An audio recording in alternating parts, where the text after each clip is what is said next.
तर बघा, ज्यांचं झालं नसेल राहू द्या, डोंट वरी.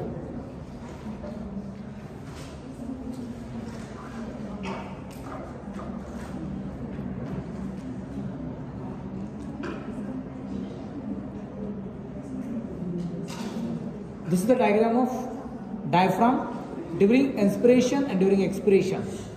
जसं मी तुम्हाला सांगितलं बाळांनो, इन्स्पिरेशनच्या वेळेस डायफ्राम जो असतो, इन्स्पिरेशनच्या वेळेस डायफ्राम जो असतो, इन्स्पिरेशनच्या वेळेस डायफ्राम जो असतो, इन्स्पिरेशनच्या वेळेस डायफ्राम जो असतो हा फ्लॅट असतो.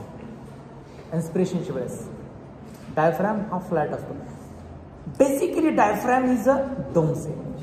Basically diaphragm a dome shape आहे. ज्यावेळेस बाहेरनं एअर आतमध्ये जाते लंग्समध्ये, त्यावेळेस it will become a flat. It will become a flat. It will become a flat. म्हणून याला आपण म्हणतो मसल्स ऑफ इन्स्पिरेशन.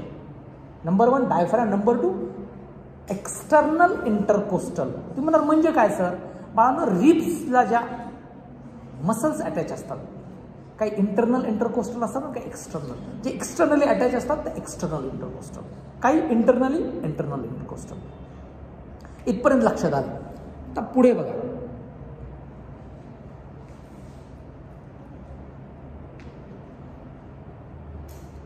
पुढे महत्वाचा पॉइंट बघा. Contraction of diaphragm is also pushes the rib cage outward. ज्यावेळेस तुमचा डायफ्राम डोम शेप आहे त्यावेळेस हा कॉन्ट्रॅक्ट होतो. बघा, हा डायफ्राम असा आहे, हा ज्यावेळेस कॉन्ट्रॅक्ट होतो म्हणजे असा कॉन्ट्रॅक्ट होण्याचा प्रयत्न करतो, त्यावेळेस it pushes the rib cage outward. The rib cage जो असतो तो outward, that enlarges the thoracic cavity. Its anterior-posterior and lateral plane, anterior-posterior and lateral plane will increase. We increase the anterior-posterior diameter and lateral diameter. Now, thus the ability of diaphragm to expand the thoracic cage lies mainly in its dome shape configuration.